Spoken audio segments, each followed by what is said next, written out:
when you start to realize that, okay, I can trust God, that he's going to provide enough work for me to employ people, and I can trust those people that they're going to do the work to a satisfactory degree, that the client's going to be happy. And I don't have to cross every T and dot every I, because if you try and build a business like that, your business is never going to go beyond a 24-hour day.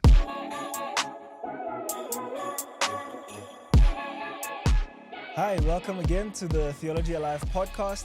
Now, it will look like we are doing a back-to-back episode, but no, we were able to rope Tim in for 2 episodes, and we're just releasing them on different days.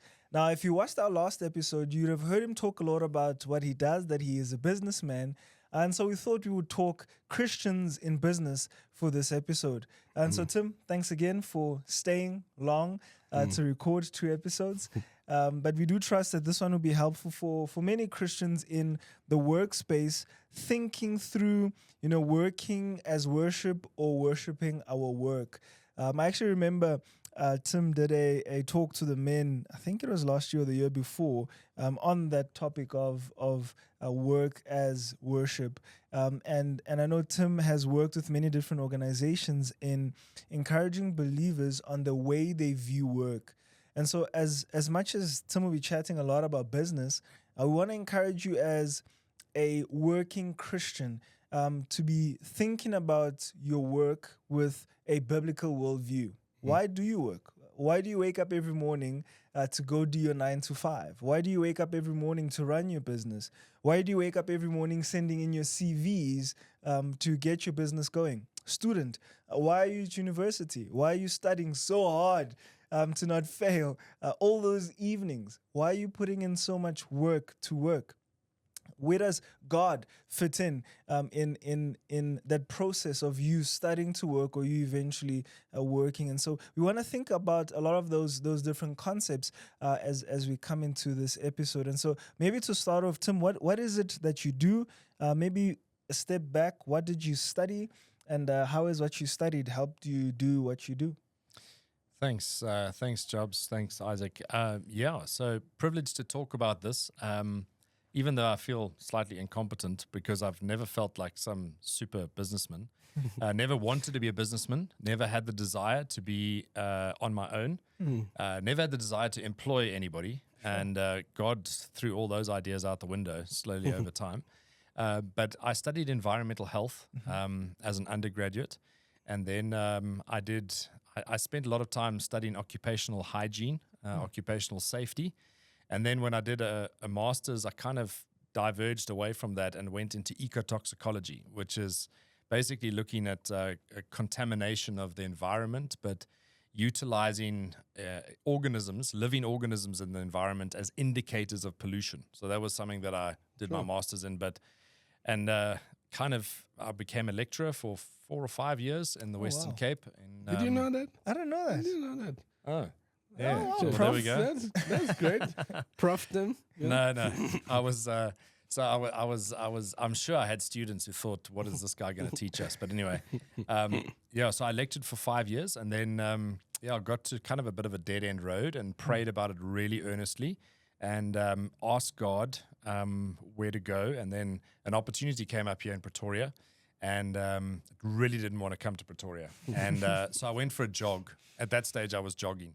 And I went for a jog along a canal in Rondebosch in the Cape, and I asked God 3 things. I said, if you want me to go, then answer these 3 things when I go up for the interview. So I'll go up for the interview, but if you want me to go, answer those 3 things. Came up for the interview, easiest interview of my life. I was totally overdressed compared to the people who were interviewing me. And I clearly remember getting back on, we're still in the days where Kalula was alive, and I got back onto the Kalula flight back to Cape Town in the afternoon, and I looked out the window and I was like, oh my word, God answered all three prayers. Sure. And right there, it was no longer a conversation. I was like, I'm moving to Pretoria. Oh, wow. I'm moving to Pretoria. So it was very much like bang. There was no discussion. I'd said, God, these 3 things, and God said, right, there we go. Simple. And so within a couple of months, I moved out to Pretoria. Yeah. So you didn't want to be a businessman, or you didn't think of yourself as a businessman. What did you want to do? I don't know. I mean, originally I've always enjoyed wildlife. I always wanted to run around the Kruger National Park and do stuff like that. But my dad very wisely advised me that, Tim, once you go do something in some far-flung place in the bush, as soon as you have a wife and children, it becomes quite an issue. Where do they go to school? And, you know, you're away from a church. And so God very graciously guided me, and I ended up working in an environmental company in Pretoria for 11 years, working in mining. And I'll never forget in the interview being asked, so what do you know about mining? And I said to the guy who was interviewing me, who turned out to be my boss for a few years, or for many years, I said, I grew up in the Western Cape. That's how much I know about mining.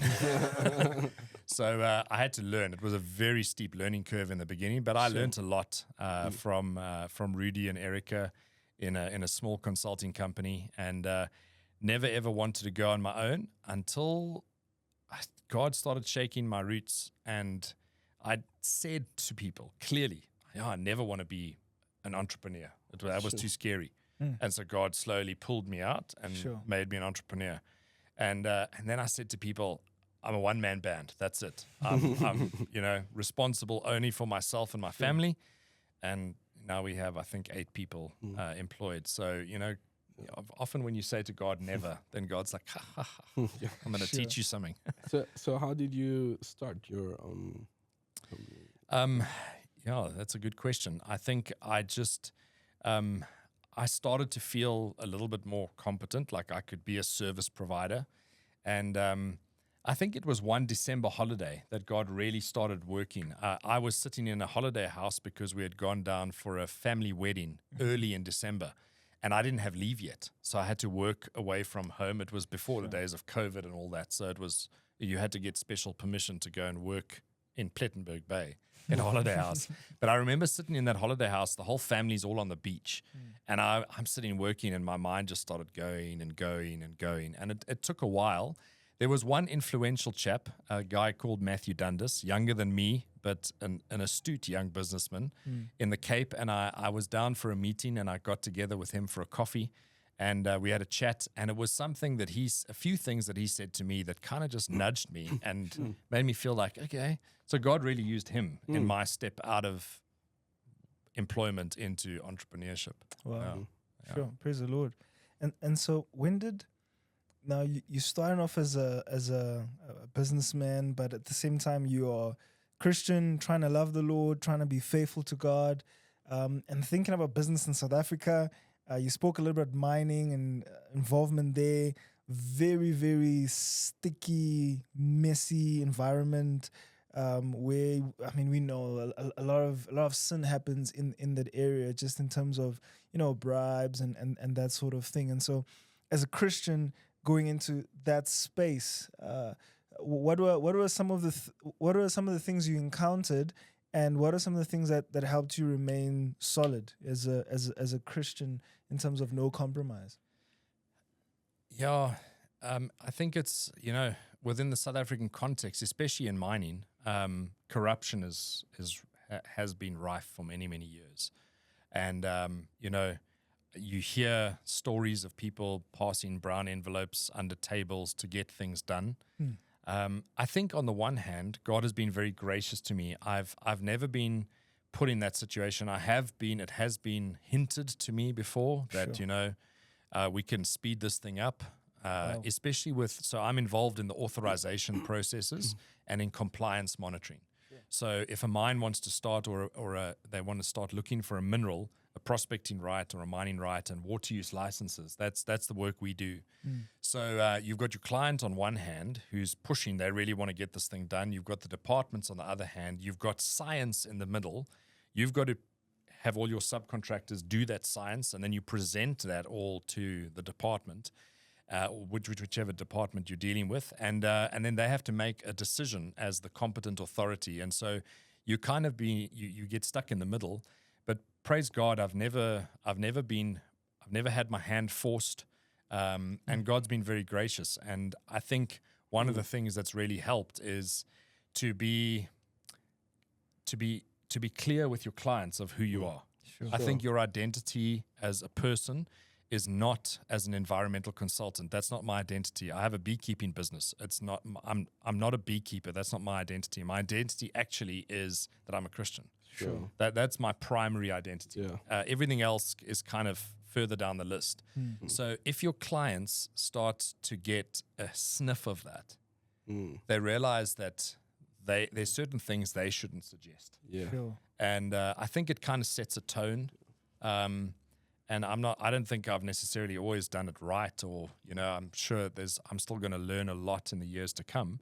But I think that really helps within the context of South Africa. So, Sure. yeah. So Tim, how one of the things that's been very evident is that you intentionally think of your work not just in terms of making money, but in our just talks and stuff, even church involvement and involvement with Gideons and stuff, it's very evident that you want to make some kind of impact in the kingdom of God with your work. So help us to think through that. Other church businessmen and people that are involved in work. How did you transition to think in not just about this work and money, but what impact does it have in the kingdom? I don't know. Yeah, so Isaac, I grew up in a house where we were very exposed to missionaries, and we were exposed to Operation Mobilization at a young age. Sure. A ship coming to Cape Town, the refurbishment of the Doulos in Cape Town. Our church was involved. People stayed in our house. Our house has always been a bit of a railway station with people coming and going. Sure. My parents often moved out of their room, and we had missionaries staying in my parents' room while they stayed in like a back room. So I was very exposed to full-time missionaries. But I was also exposed to the reality that you don't get into full-time mission work unless God really puts you there. Sure. Because a full-time mission position is tough. It's tougher than business, I think. Sure. I think to be in full-time ministry in the church or in missions is harder than being in business. I really do think that. And so I've been convicted that, and maybe God will change, maybe not change, maybe God will show me otherwise in years to come, that his plans are still unfolding. But I felt a conviction that God's called me to business. And I think business plays a crucial role. If you look in the New Testament, there were all sorts of little businesses that were supporting Paul and the other missionaries on their journeys, whether they were catching fish and selling fish or giving physical fish to eat. And so God uses you where he puts you. Yeah. And whether he's put you as a lecturer in the university, whether he's put you in a small business operating somewhere in the city, whatever the circumstances, I think there's an opportunity to serve God. Yeah. And that opportunity for every minute only comes past once. Sure. Literally every day, every opportunity only comes past once. And so the question you have to ask yourself is, if I'm being a good steward, how am I doing with my time now and with what I'm doing, and even the money that I'm generating?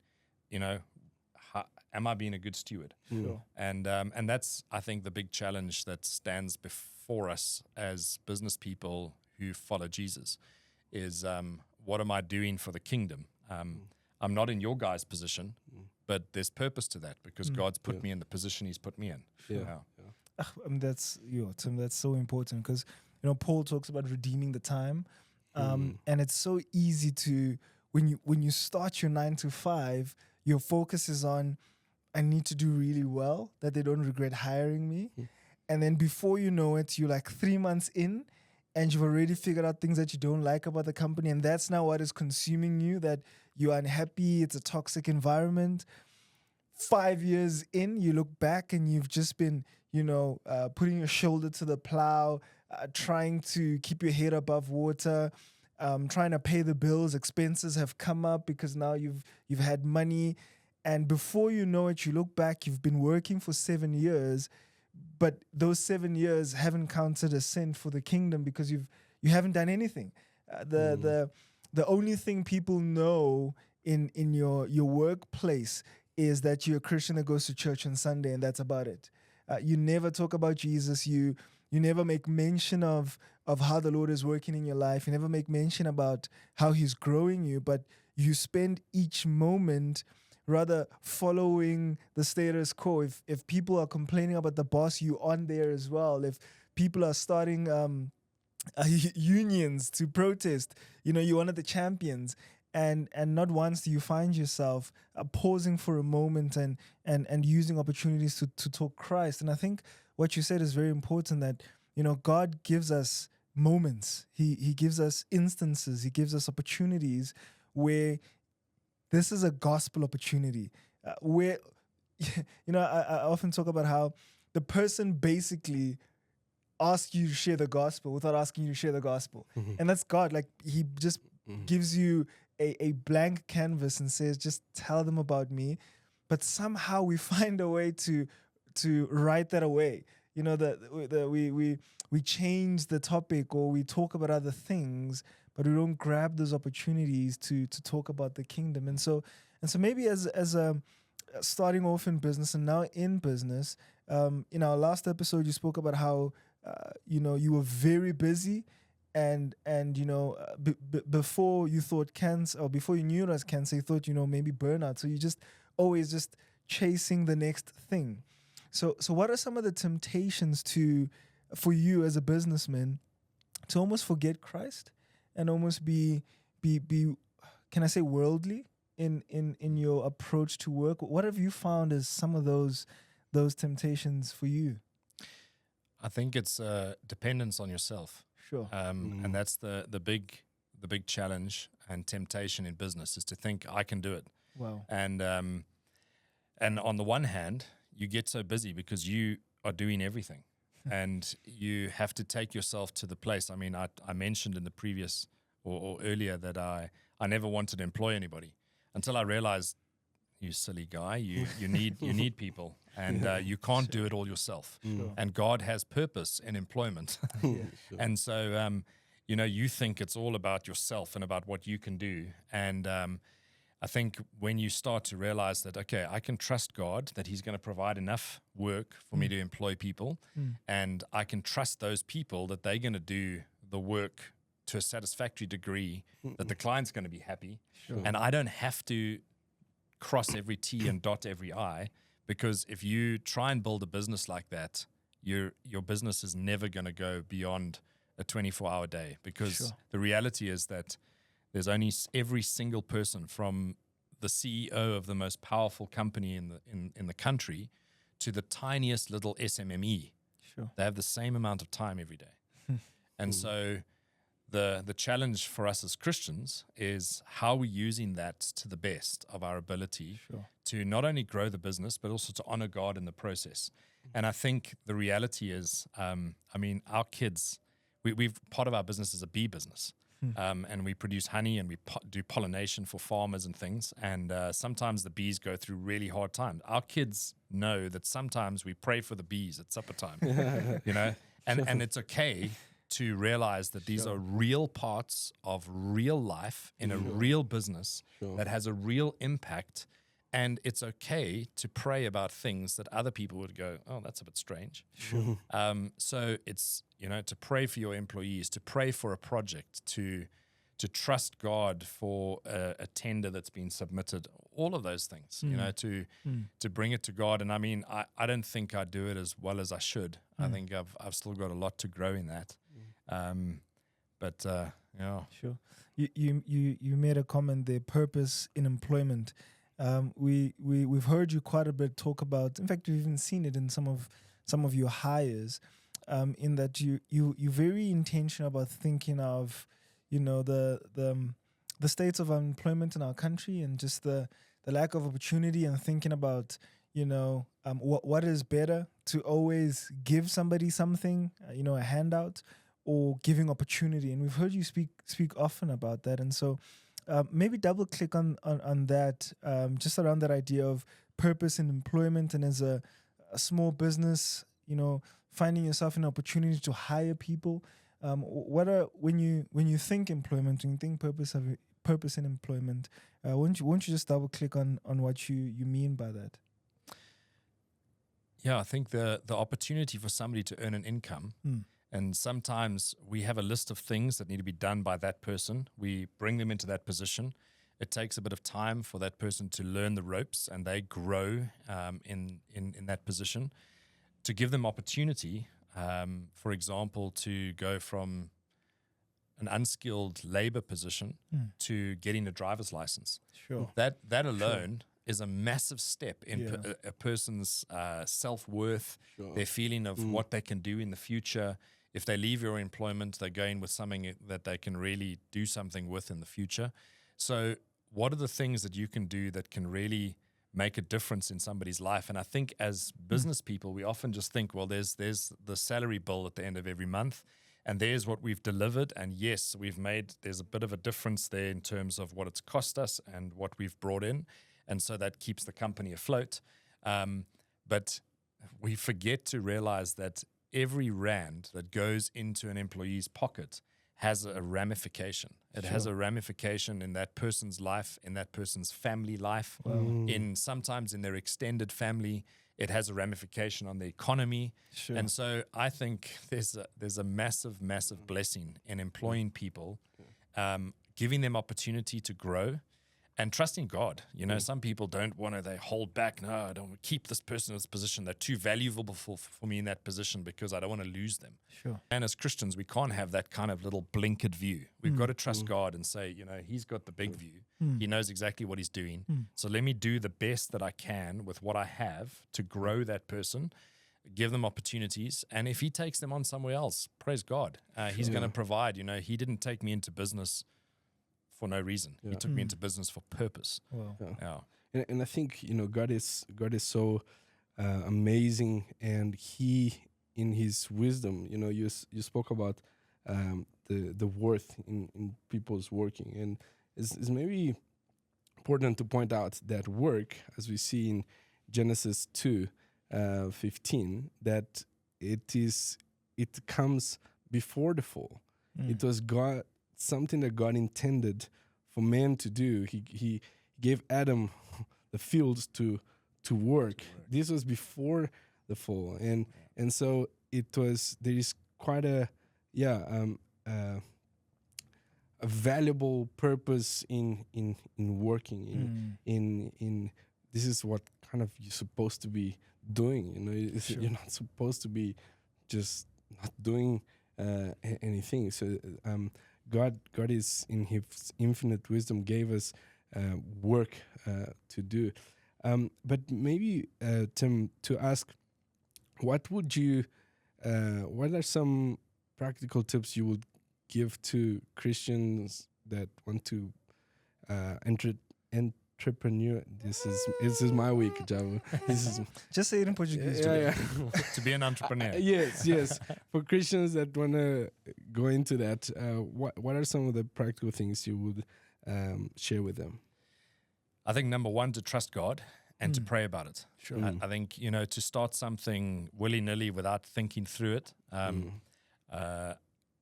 I think that's number one. Number two is to speak to people who are in business. The more time you spend, it's like, you know, learning to ride a horse. You don't go and learn to ride a horse from a guy who races cars, you know? So spend time with people in business, asking questions, bouncing ideas off them, be open to taking advice. There are a lot of wise businessmen in our Christian communities who can give really good advice and who can tell you from the word go that I don't think that's going to work. Or maybe change your business plan a little bit to maybe reach more people. And then there's nothing wrong with being brave and testing something out. I would encourage people, if you're employed and you're able to start something small, even if it's a small little sideline, do it. Just do it. Don't risk your kids' lunch money and your rent or your bond payment. Don't risk that. Wait until you've got a little bit to start something small, and then start to learn the principles. And I think a lot of people they're too scared to really take that little step. It's a big step once you leave employment completely and you suddenly are dependent on your business 100%. But that can come in time. So yeah, don't be too scared. It's opportunity to trust God. Sure. Yeah. Are you part of any Christian networks of business people who encourage each other to be good businessmen, but also be kingdom-minded businessmen and businesswomen? Yeah, absolutely. I joined an organization called Trigger Ventures. And Trigger Ventures is a South African organization that focuses on developing Christian business and Christian business that would have a kingdom impact. Sure. And it's a great network. I've met so many good people through that. I was first a part of their intake to kind of develop myself. I'm now, I think they call me an alumni or something like that. But it's an opportunity. I learned so much through that process of making videos of what's your business about, and they would give us crazy requirements of being able to do something on video in 2 minutes, and you're like, there's no ways. And but by the time you've done it for the 36th time, you know, the 36th take, you suddenly, your own mind starts to crystallize. How do I really communicate this business? What are the core takeaways that the listener needs to hear? And then you start to realize, oh man, this has actually really been valuable. I thought it was crazy in the beginning, but so Trigger Ventures is a fantastic opportunity. I would encourage. They've got a great website. They've got great people, very open to engagement and to helping Christian business people find out about them. So yeah, check them out. Sure.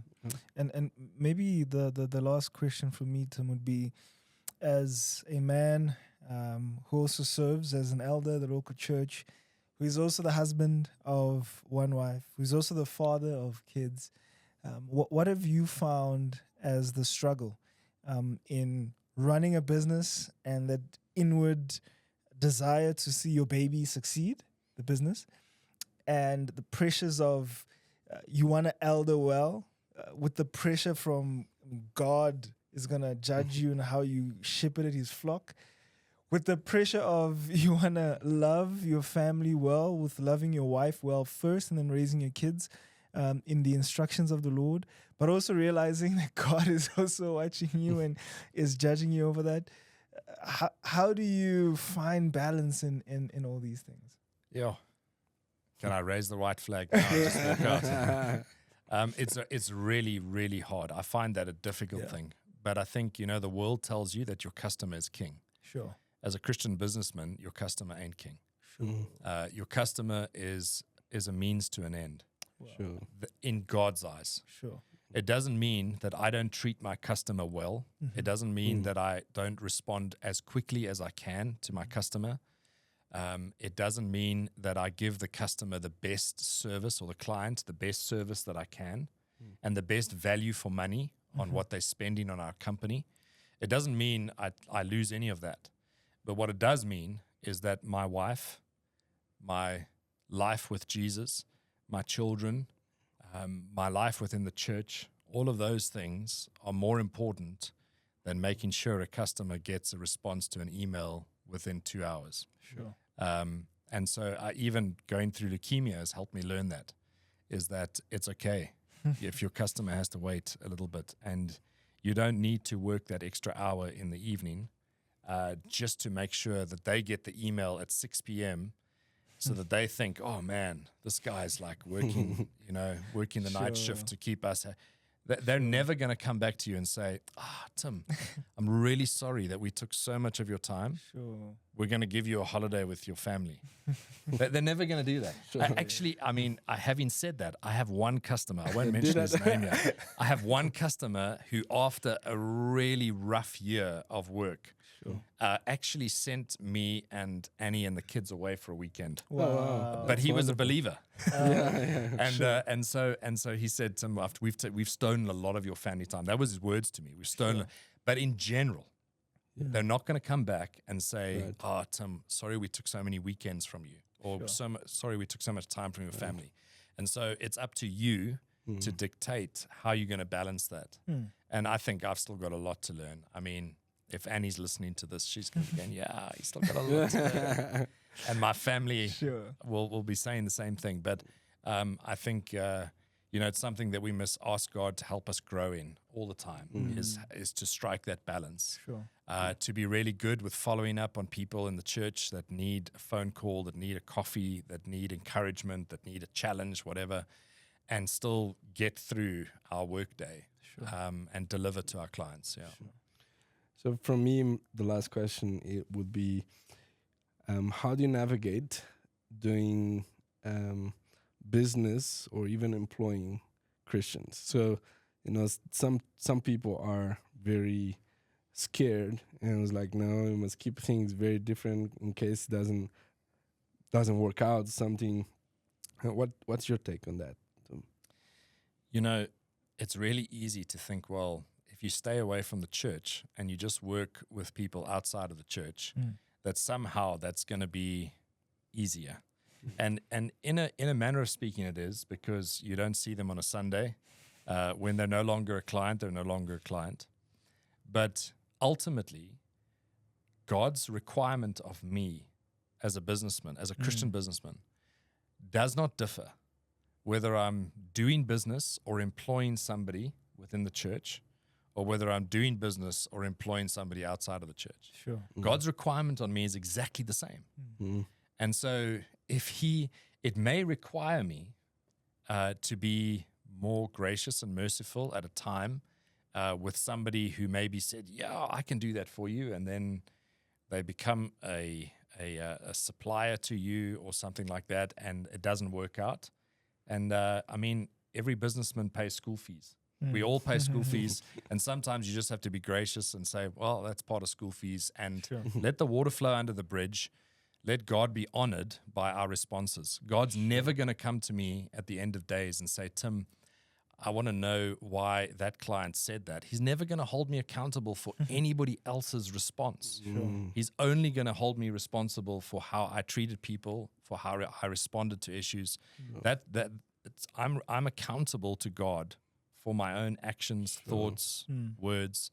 And so ultimately, I think if we can support businesses within the church, I think it's fantastic.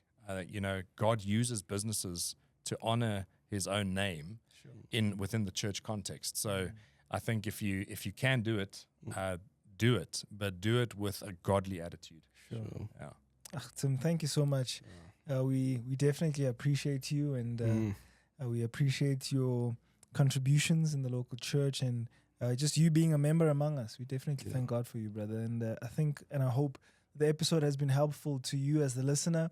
I think just a few takeaways that you should take is, I think, number one, importantly, see work as unto the Lord.